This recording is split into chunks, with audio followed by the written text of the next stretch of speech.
Warning: Me Time and Murder is intended for mature audiences. Listener discretion is advised. Oh, for God's sake, here Dancing it goes. around him, reciting poetry. Yes. Oh my God! That's crazy. No. Why? Oh, well, big surprise. Oh God. Dead on the bathroom floor. Did it? Okay. Oh. Trez, what are you drinking today? Puck it again. A book again. It's actually called Love. It's in bright pink packaging, and the description is a heart-warming touch of organic rose, chamomile, and lavender. Ooh, lavender. It's nice. I'm not sure I would buy it again. The lavender doesn't really come through, and it kind of just tastes like any other kind of, pink kind of berry tea. Like tea with like flower petals, and they all kind of taste the same to me anyway. Yeah. What about you? What are you drinking? I am drinking lemon and ginger tea by Marks and Sparks. Ah, nice. And what Classic. And what about your pampering? I'm putting on a little face mask today. It's Neutrogena, my other beloved brand. It's the Ageless Boost. It's like a recovery mask. Hyaluronic acid, you know the drill. What about you? How are you pampering yourself, Maureen? I've just doused myself in glycolic acid. Oh, yeah. Well, not doused. I have a little. Got one of those little pads, and just swabbed it all over my face. And going like that. Yeah. What pads do you use? I just use the Sephora ones. The only thing is that they're like drying out quite quickly. Oh no! So I'm trying to use them. I've been using them more like throughout the week. Normally, I would just do it like once a week or something, or every other week. Is it that the bottle, kind of the lid almost isn't like sealed enough or tight? Also, it's escaping. It's quite hot in Hong Kong. What if you kept them in the fridge? Would that do anything to help keep in I was just thinking that might keep it in, the moisture in a bit. Is thinking of getting a mini fridge for her products. I'm all for that. Yeah, I thought you would be. Yeah. You can put like your tools in there, like any kind of facial tools. Hyaluronic acid products are definitely gonna feel super nice. Sure, that's what you did with your little. Didn't you put them in the freezer? Yeah, I put the hyaluronic acid in the freezer, and I put the eye masks and stuff. But the roller thing started to smell funny. I think it was like absorbing the smell of the food. I don't use it anymore. That's probably why the mini fridges exist, actually. It's like cleaner. And they're also just cute. So this is going to be our Halloween episode. Ooh. Ooh. Even though we're like releasing everything on Halloween, this is the specific. Yeah, because Halloween Halloween is approaching, and I'm getting such Halloween vibes last night. Going out to the cinema, it was really late, it was really cold, big full moon, big bright moon. Yeah, I got such Halloween vibes last night. I got flashbacks to being young, going out with your little bare legs and your little white face, and you're like, ooh. Yeah, and you're like cold, but you're like refusing. Like, no, it's not that cold. I can still wear fake tan. And you're going to be sick for like a week. But it's like, it's okay. Once I have a few drinks, I'll be warm. It's fine. It's fine. Yeah, so this is the Halloween episode. Woohoo! I'm scared already. I'm like, what's coming? I don't think it's quite scary. But... Okay. So it is called Scratching Fanny of Cock Lane Murder. Okay. I really don't know. There's a lot to process in that. Yeah. Scratching Fanny of Cock Lane Murder. Okay. Is that a name that like the press gave this, or it can't be the name of a place? It is. Stop it. There's a place called Scratching Fanny. Oh no, it's not. It's called Cock Lane. Okay. Cock Lane. But what's the Scratching Fanny part all about? Oh, we'll have to get to it in the story. Oh my lord. Okay. I basically picked this story because of all the funny names in it. Okay. But also it is like a ghosty murder type thing. Okay. It is London, 1762. Oh, we're going way back. Scratching Fanny of Cock Lane was a tabloid scandal and mystery that gripped the whole of London.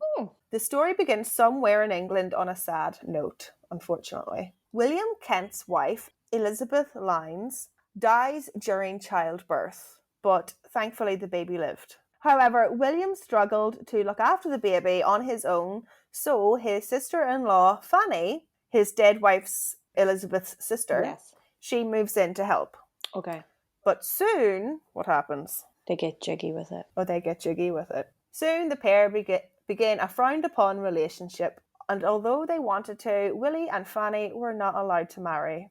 Oh my God, so unfortunate. Willie and Fanny. Oh my God. Why weren't they allowed to marry? Was there something about you don't marry your dead wife's sister? Was that a thing? Yeah, it was like called canon law. Yeah, I have a vague memory of that. Yeah. Not that I was alive back then. I was gonna say. I have a vague memory of that back in my day. Of hearing about that rule. Miriam, it's the Neutrogena Ageless Boost mask. That's why I look like this, okay? It's Halloween. I am a vampire. I'm really old. I was really born in 1762. I knew Fanny. She lived down the street from me. Okay, so they were having... But yeah, it was basically, they got jiggy with it and it's like frowned upon. Okay. It's funny because in other cultures, when the wife dies, you get to have her sister. Isn't that... You get to have her. Yeah. I think like on the opposite side of the world, it's like totally flipped, you know? Yeah, it's really stupid. Well, it's not, because I wouldn't want you having Dan. Ew, I wouldn't want Dan. Ew, I can see. Okay, so they were not allowed to marry. And then soon after, William's infant son also died. Oh, sad. The couple decided to have a fresh start and they moved to London, where no one would know them and they could continue to live together as if they were married. And they would refer to each other as Mr. and Mrs. Kent. Oh. Not to each other. They would go by. Yeah. And they even went to the extent of changing their wills to have, like, include each other in their wills and stuff like that. Oh. Apparently they were, like, proper happy and in love. It sounds like it. Yeah. No judgment. So they moved to London and they are renting a room. And while renting the room, Willie fell out with the landlord over the couple's relationship.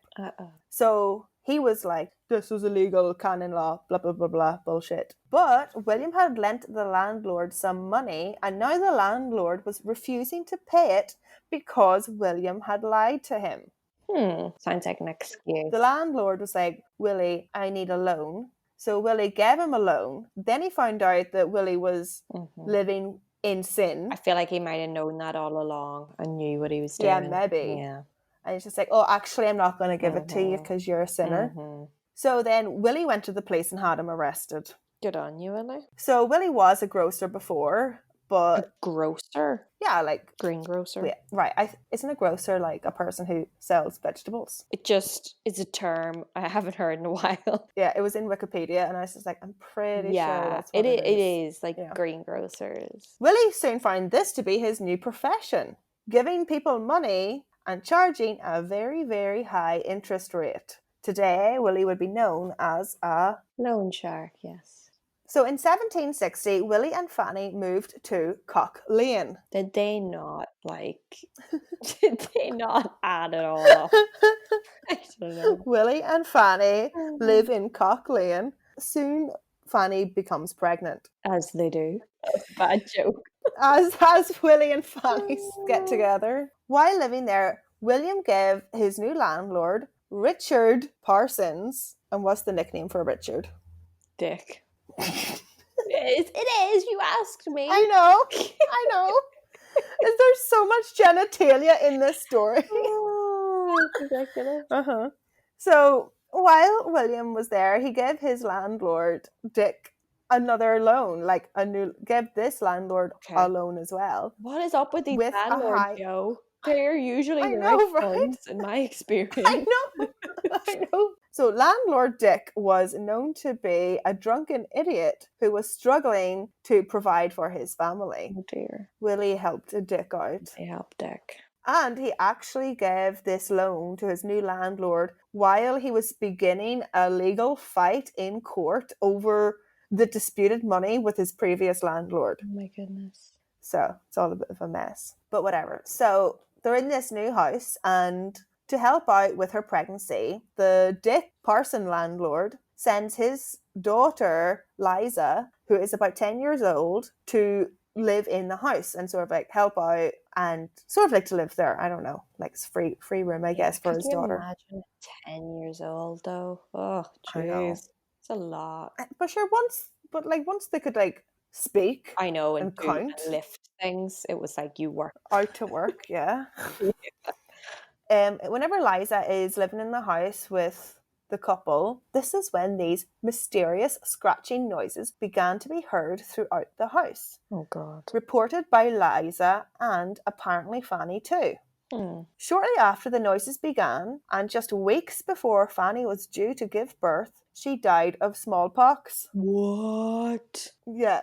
About a year later after Fanny's death, in February 1761, Willie won the court dispute about the money. Oh. And this is when the scratching noises began again at 25 And Cock obviously Lane. the baby didn't make it. The baby did not make it, no. Dick Parsons, the landlord, he claimed that it was Fanny who was now haunting the property. Oh dear God. Liza agreed. Yes, fucking, what age is she now? She's like 10 or 11. Fuck child. It's like, yes, the ghost. Even though Liza and Fanny apparently said they had heard noises while Fanny was alive. It's a fucking rat, people. You're in London. Come on. That's so true. Sorry. I never even thought of that. He's closed. It's so true. Where are the detectives? Oh God. It's like when you said rat in London, it made me think of Oliver Twist. Oh, yeah. London and rats just go hand in hand, like. Just do. So around the time that these like scratching noises had started to pick up again, the other lodgers who were in the house were like, we're out of here. The scratching went from being intermittent throughout the house to more and more frequent. It was getting so bad, everyone decided that it was time to start holding seances to get to the root of the cause. And why was Fanny scratching? So many questions. They started holding these seances, and these seances were like tabloid news. They were on the front cover of the newspaper, and they brought in huge crowds. People were like obsessed. There were so many crowds that it would block Cock Lane. Cock block. Sorry. I did that on purpose. I could see. I was like, she's setting this up. But like, if I don't understand that, like I know back then crowds loved to gawk and all of that, but like if you're doing a seance, wouldn't you want to keep that under wraps? Was this another money-making scheme of his? Like, I don't even know, like, what? I wonder if they were making... I don't know, how do you even make money? Unless they were doing interviews at the newspaper for money. I don't know how... People would, like, you know, want, like, a piece of the wall or a piece of, you know, like, they loved, like, being like, I got this from the sea, you know. I'm not too sure where the motivation is. Yeah. The unexplainable scratching sounds apparently came from Liza Parsons herself. Apparently, they sounded like a cat scratching a chair. Landlord Dick Parson called upon a priest, Father Moore, to help establish that there was indeed a presence of a ghost. Oh. Elizabeth Lyons, Willie's wife and Fanny's sister. Like, they're thinking it must be Elizabeth Lyons is angry the OG wife that Willie and Fanny hooked up. But Fanny's dead now, so you can chill. Right. Why haunt them now when she's dead? I know you said like Liza and Fanny heard the scratches before, but it seems like now it's like full-blown haunting. So they are talking, Dick and Father Moore. Right, so a year ago there was scratching, and now there's more and more scratching. Both sisters. There's two ghosts, like, yeah. So two sisters are like raging at Willie. They're like, you let us both die, you bastard.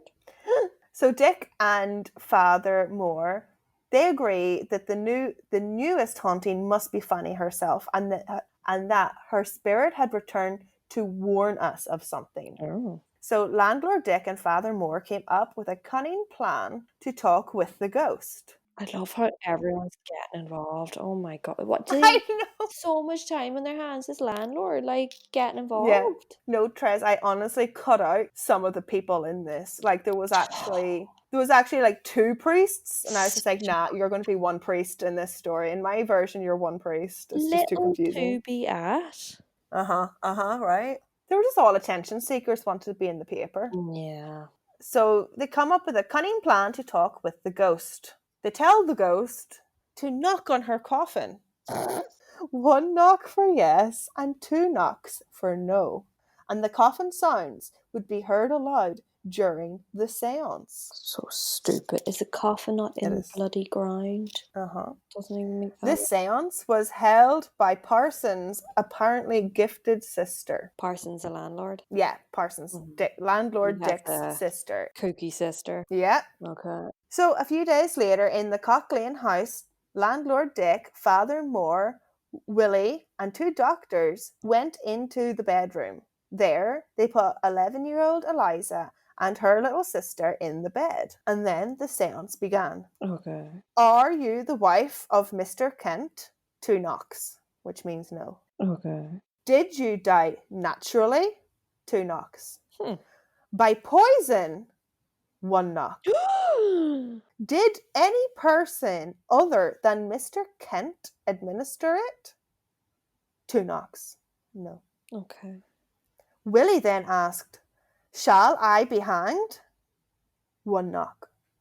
But is Willie not thinking, I didn't poison no bitch? Like, what? Yeah. And who is this person if it's not? Unless she said that she's not his wife because they weren't technically married, so maybe this is Fanny? Yes. And he poisoned her? Yes. Okay. I think there's so many people in the room that, like, he can't be like, no way. Yeah. The questions and the knocks continued for a while until it was concluded that Fanny had died not from smallpox, but rather from arsenic poisoning. Oh, dear God. The poison had apparently been given to her 2 hours before Fanny died, and now she wanted justice. She wanted revenge on Willie. Father Moore, who wholeheartedly trusted the ghost and even consulted with other priest colleagues, also agreed that Willie was a murderer. Yeah. I don't know if I believe this or not. Isn't it bananas? Yeah. The story went viral throughout London. Newspapers published accounts of the phenomenon, and the public were convinced that Willie was a murderer. Oh, but I don't think that he is. William Kent vowed to clear his name, so he enlisted the help of 2 physicians who attended Fanny in her last dying days. Yes, let's go to the science. Right, let's go to the science and, like, get people who are not, like... priests, nothing better to do. Another bedside seance with Liza took place again. Parsons' sister conducted the seance, running around the room shouting, Fanny, Fanny, why don't you come? Do you come? Pray, Fanny, come. Who's saying that? Landlord Dick's sister. Okay. Oh my God. Okay. She's saying that. Oh, she's the link of the 2 worlds. Okay. Yeah, she's like the medium or whatever they call it. Yeah. Nothing happened. Father Moore speculated that the room was too noisy and the Landlord Dick's sister was too crazy. So they all left the room, waited for 10 minutes, went back in, started again. On the second go, Scratching Fanny was there again. And again, accusing Willie of murder. Okay. I remember all of this being published. So then the next day, it's front page news. Everybody is eating this up. They love it. No TV, Miriam. It's true, no TV. So you have to go to Cock Lane and look in the window. This is your Netflix drama, like. Soon the word reaches to the Lord Mayor of London. Oh. So Boris Johnson gets involved.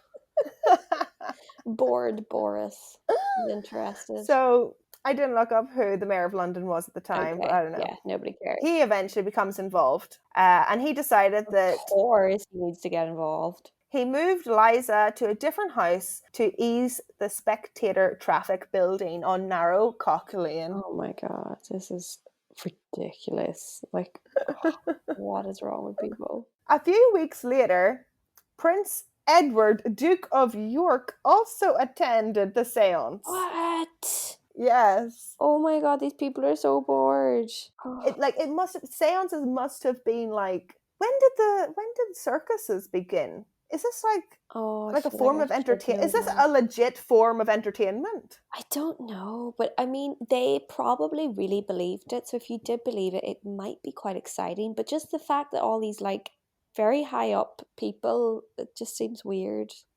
There really Right? must have been so little to do. Where was I?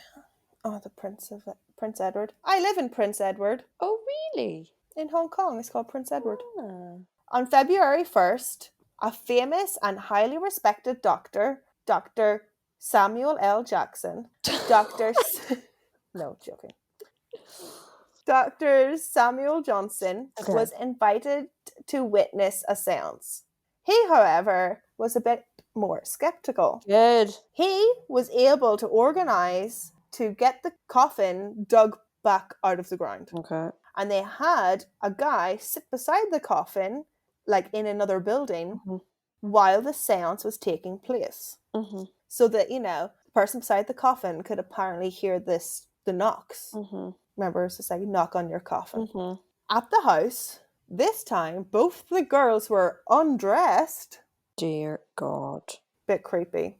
And put in the bed. I think it was a way to like make sure they didn't have anything on them. I get you, but still. It might have been just they were in like a little 90s slip. You know, the way they used to wear those petticoat type things? Yeah. I don't know. And this is when the truth finally came out. During the seance, while everyone had their eyes closed, and landlord Dick's sister was conducting the seance, shouting again, Fanny, Fanny, why don't you come? Do come? Pray, Fanny, come. And this is when, well, apparently everybody has their eyes closed. And this is when Liza was spotted creeping out of her bed and picking up a tiny piece of wood, which, of course, she had been using to make the knocking sounds. On all of the previous occasions, all the previous seances, she had been hiding the wood chip in her clothes. The haunting was a fraud. And the coffin in the crypt with the guy sitting beside it didn't make a single sound. It turned out that landlord Dick was not too happy about the large interest that Willie had put on top of his loan, and so sought a way to make money and seek revenge. Oh my God, this was all Dick's plan. Yes! Holy shit. So this crazy. Is elaborate. Right. Whoa. So at the trial, landlord Dick protested his innocence, saying, place is really haunted or whatever, but was ultimately given 2 years in jail. And his wife was also given 1 year because she was helping as well. Landlord Dick's sister got 6 months. Okay. Liza got nothing because it was suspected that she was being heavily forced to do this by her father. And she's only like 10 or 11. Oh, is she the daughter of the landlord? Yeah. Oh, okay, that's his daughter. Okay, I was wondering. I was like, is he paying this little girl? I forgot where she came from. Okay. Oops. Okay. So, yeah, everybody got their comeuppance. Willie married a year later. Of course he did. Yeah, this guy does not stay single for long. And he went on to become a stockbroker. The end. Wow. So God, that was scary for him. People were believing that right. shit, and like he could have went to prison. Yes. People thought he was a murderer. It just didn't make sense though, because I mean, like he didn't marry, but he got with the sister and like had a baby, and she was about to give birth. Like, why would you kill someone? Like, right? I don't know. It just didn't really make a lot of sense. Apparently, whenever she was getting buried, she was buried with his surname. Oh. Yeah. Jeez. So that's kind of Do you think nice. they're all fighting up in heaven over him? All his 3 wives. Maybe. So apparently, Charles Dickens has made reference to the Cochlean ghost in several of his books. But yeah, and that is it. Happy Halloween! Hope you have a good one. Don't go outside without covering your legs. It's not a good idea. Wear a mask. Yeah, wear a mask. Definitely wear a mask. So should we say Slán Bhaile? Okay, guys, Slán Amalia, happy Halloween. Happy Halloween. Bye-bye. Bye. Me Time and Murder would like to thank and acknowledge our sources that make this podcast possible. References can be found on our Instagram page.